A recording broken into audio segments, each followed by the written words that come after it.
Hello and welcome to Ginger Prime. My name is Brian if you happen to be new around here, but if you're a returning subscriber, welcome back, you magnificent beast.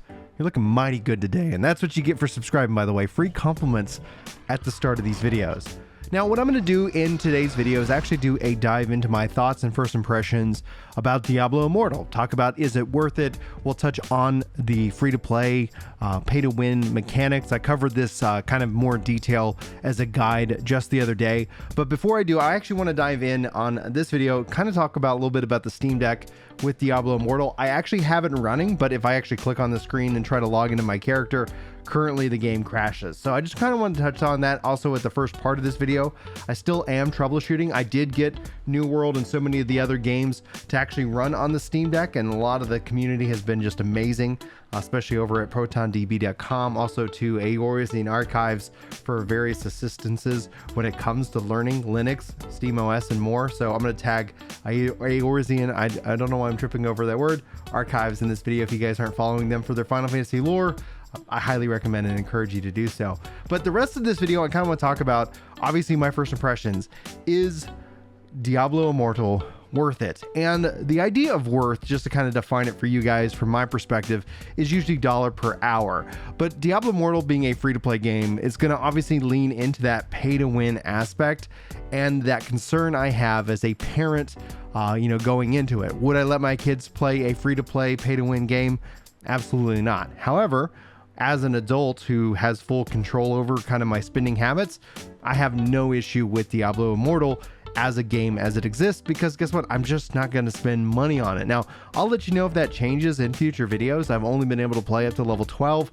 Pretty much level 10 is the tutorial, and it feels very free to play. It feels very pushing you through into the game to try and get that hook in you, so that way they can continue to keep you coming back for more. However, if you have full cognitive control of your abilities and you want to do so, I'm not going to judge you. Like, it's your money, it's your time, and Diablo Immortal might be one of those games that especially obviously feels like a mobile game, but I am happy that they are bringing it and have brought it to PC.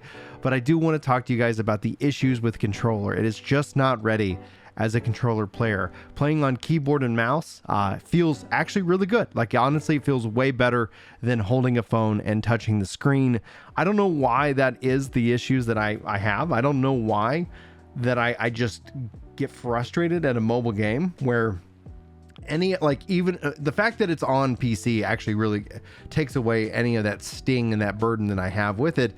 But beyond that itself, keyboard and mouse, it feels like it really works on keyboard and mouse. Honestly, it feels good on keyboard and mouse. And when you pick up the controller, you immediately continually feel input lag. You feel input lag in everything you do. And that is ultimately frustrating. I did power forward. I continued to wonder, like, is the system struggling? Is it, why am I experiencing these issues? And eventually I just set down the controller, clicked around with the keyboard and mouse, and I was like, oh, clearly this is ready for keyboard and mouse, and it's just not on controller. Obviously they're labeling the PC version of beta, right? So I'm not going to sit here and say like, oh, this game's complete garbage because the controller player is lacking.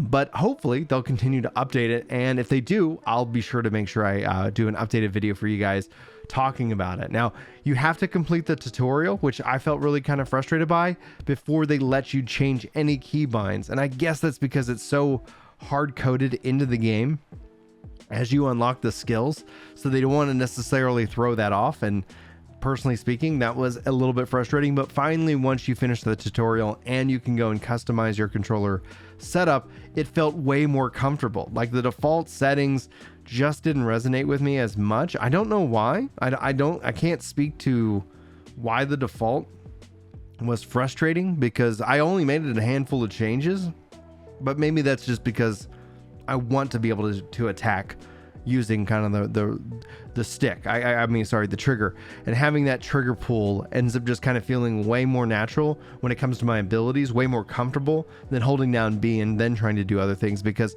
I feel like it lets me at least have access to the right stick. So what you'll find is that in any kind of I was playing a mage, a wizard in this case, if you are channeling your an ability like ice wave or ice blast, you need to use the right stick to aim. Now on keyboard and mouse, like you can just kind of move the mouse, and your character's gonna to re-aim. So it feels way better there, as opposed to, like, it would be just better if I could use the left stick because I can't move anyway, but you have to use the right stick. Anyhow, holding down left trigger, having the right trigger for that pull makes it so much easier to use the right stick, way more comfortable to have access to that. And I think maybe that's kind of where it all comes together and gets connected. So all in all, like, this feels very mobile-esque, honestly, in a weird enough way. And maybe it's because I am playing it on a 1080p monitor. When I played this game at BlizzCon, I felt it looked better, but here on a PC, it feels like it looks way too zoomed in. It looks way too mobile-esque.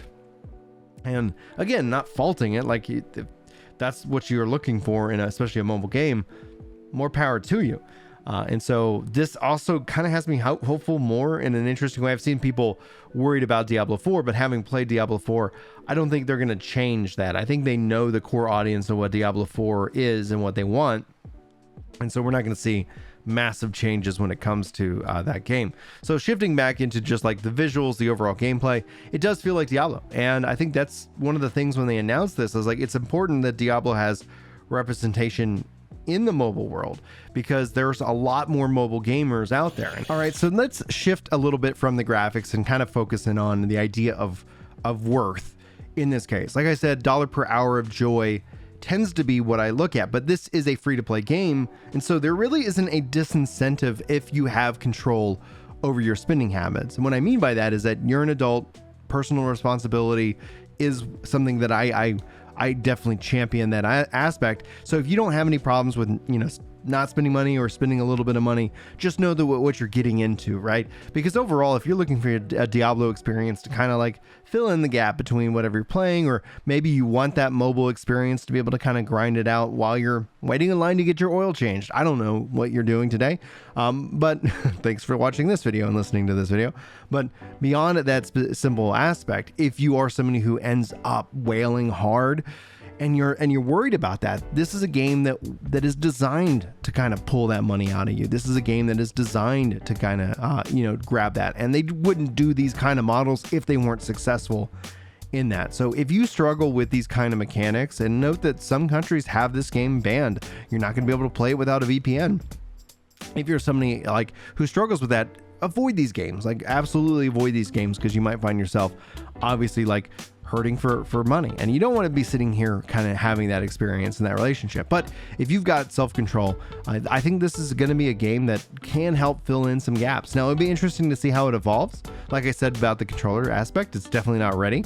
We definitely need to see more in that line, in that vein, and hopefully we'll see it evolve, and hopefully I can give you guys some updates on that. For me though, like, obviously I don't see myself mainlining Diablo Immortal. This wasn't the game that was going to change 2022 for me, but as it exists though, I'm happy in a weird way that it exists, and in a weird way I hope that it's slightly successful in terms of like people's enjoyment.